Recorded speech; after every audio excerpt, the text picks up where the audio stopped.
আসসালামু আলাইকুম ওয়া রাহমাতুল্লাহি ওয়া বারাকাতুহু হামিদাও ওয়া মুসাল্লিয়াও ওয়া মুসাল্লামা ওয়া বা'দ।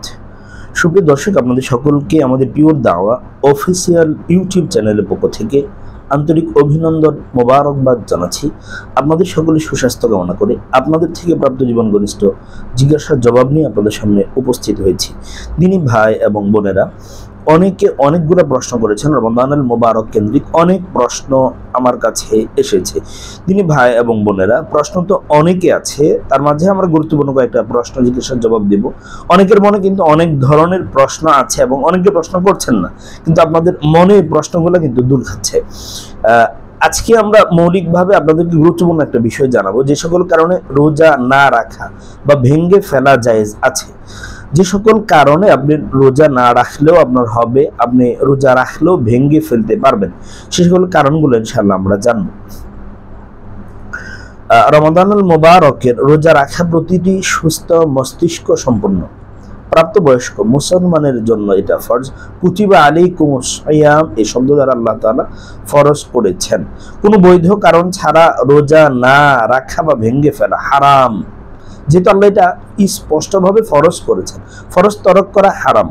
তবে শরীয়ত কিছু বিশেষ অবস্থায় রোজা না রাখার বা ভেঙে ফেলার অনুমতি দিয়েছে, যা মোট 9টি। আমরা মোট 9টি কারণ পাই, যে সমস্ত কারণে আপনি সিয়াম ভাঙতে পারবেন। এখানে আমরা প্রথমত কোরআনের দুটো আয়াতের সমন্বয়ে আপনাদেরকে প্রথম দিক নির্দেশনাটা দেব। সূরাতুল বাকারা 183 নম্বর আয়াতে আল্লাহ তাআলা, 84 নম্বর আয়াতে আল্লাহ বলছেন, আবার 85 নম্বর আয়াতে আল্লাহ বলছেন। 84 নম্বর আয়াতে আল্লাহ তাআলা স্পষ্ট করেছেন যে ফামান কানা মিনকুম মারিয়াদান আও আলা সাফারিন ফাইদ্দাতুম মিন আইয়ামিন উখর। এখানে আল্লাহ গুরুত্বপূর্ণ দুটো কারণ আল্লাহ বলছেন। প্রথমটা হচ্ছে এমন অসুস্থতা, কঠিন অসুস্থতা। আপনি এমন অসুস্থ যে অসুস্থ আপনি রোজা রাখলে অথবা রোজা রেখেছেন, কিন্তু এই রোজাটা যদি আপনি আতিম্মু সিয়াম আপনি যদি পরিপূর্ণ করতে চান, সেক্ষেত্রে আপনার জীবন নাশের সম্ভাবনা আছে। সেক্ষেত্রে যদি এমন প্রাণ নাশের সম্ভাবনা থাকে, কোনো অঙ্গের ক্ষতির সম্ভাবনা থাকে, তাহলে রোজা আপনি না রাখলে হবে। ফাইদ্দাতুম মিন আইয়ামিন উখর, পরবর্তীতে আপনি এটা পালন করে নেবেন, সুস্থ হওয়ার পরে কাজা আদায় করে নেবেন। 2 নম্বর, আল্লাহ এখানে বলছেন আও আলা সাফার, অথবা কেউ যদি মুসাফির অবস্থায় সফরে থাকে, 48 কিলোমিটার অতিক্রম করে, অথবা 48 মাইল অথবা 75 কিলোমিটার দূরত্বে যদি কেউ থাকে, সেক্ষেত্রে যদি কষ্টসাধ্য মনে হয়। এক্ষেত্রে সাহাবায়ে কেরামের দুটো মতামত আছে। একটা হচ্ছে যে যদি কেউ চায় সেক্ষেত্রে সিয়াম পালন করতে পারে, যদি কেউ চায় সিয়াম ভাঙতে পারে। মুসাফির অবস্থায় দুটোই করা যায়। আপনি যদি কষ্ট মনে হয়, খুব কষ্ট হচ্ছে, আপনি সিয়াম ভাঙতে পারবেন।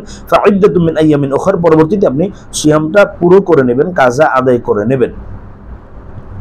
এরপর একেবারে বয়োবৃদ্ধ মানুষ যারা, আল্লাহ বলছেন ওয়ালাল্লাযীনা ইউতিকুনাহু ফিদিয়াতুন তুআমু মিসকিন, একেবারে সামর্থ্য যাদের নাই।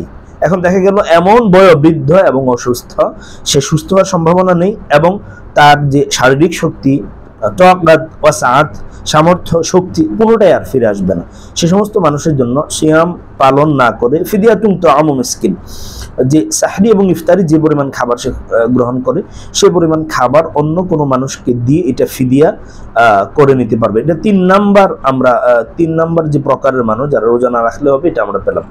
4 নাম্বার, গর্ভবতী মহিলা। গর্ভবতী মহিলা যারা, গর্ভবতী প্রেগন্যান্সি মহিলা, কোনো মুসলিম ডক্টর যদি সাজেস্ট করে যে আপনি সিয়াম পালন করলে আপনার গর্ভস্থ সন্তানের ক্ষতি হওয়ার সম্ভাবনা আছে, সেক্ষেত্রে তারা কি করতে পারবে? সিয়াম ভাঙতে পারবে, পরবর্তীতে কাজা আদায় করতে হবে। দুগ্ধদানকারী মহিলা, দুগ্ধদানকারী যে মা বাচ্চাকে দুধ পান করায়, এমন মহিলা যদি বাচ্চাকে দুধ না পান করাতে পারে এবং বাচ্চার স্বাস্থ্যের ক্ষতির সম্ভাবনা যদি প্রবল হয়, সেক্ষেত্রে দুগ্ধদানকারী মহিলা রোজাটা না রেখে পরবর্তীতে সে রোজা পালন করতে পারবে। এরপরে এখানে গুরুত্বপূর্ণ বিষয়, এরপরে যে আমরা আসি 6 নাম্বারটা, এখানে আমরা 4-5 বলে ফেললাম। 6 নাম্বারটা, চরম ক্ষুধা এবং তৃষ্ণা যদি না খাওয়া বা পান না করার কারণে জীবন নাশের বা মানসিক ভারসাম্য হারানোর আশঙ্কা থাকে, জীবন নাশের বা মানসিক ভারসাম্য হারানোর সম্ভাবনা থাকে, তাহলে রোজা ভেঙে ফেলা জায়েজ আছে, পরে এটা কাজা আদায় করতে হবে, এটা কাফারা নাই।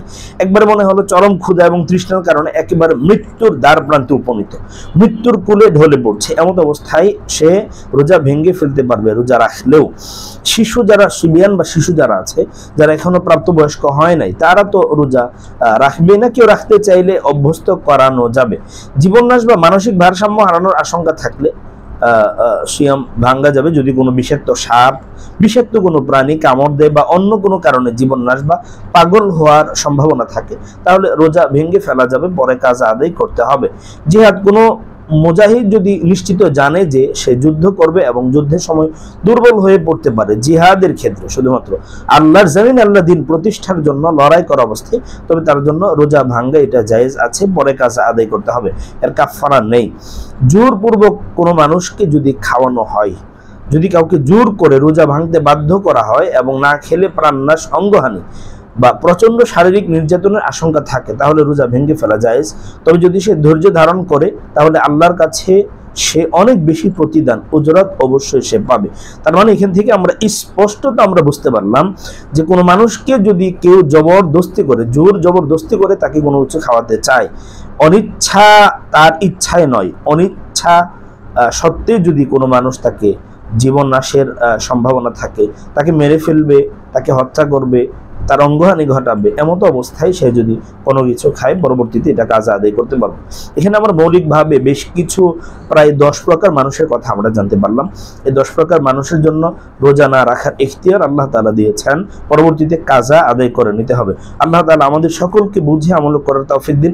আমরা যারা সুস্থ স্বাভাবিক আছি, আমাদেরকে সিয়াম সাধনা করার আল্লাহ তাআলা তৌফিক দান করুন এবং ঈমান এবং ইহতিসাবের সাথে আমাদেরকে সিয়াম পালন করার তৌফিক আল্লাহ তাআলা দান করুন। আমিন। আসসালামু আলাইকুম ওয়া রাহমাতুল্লাহি ওয়া বারাকাতুহু।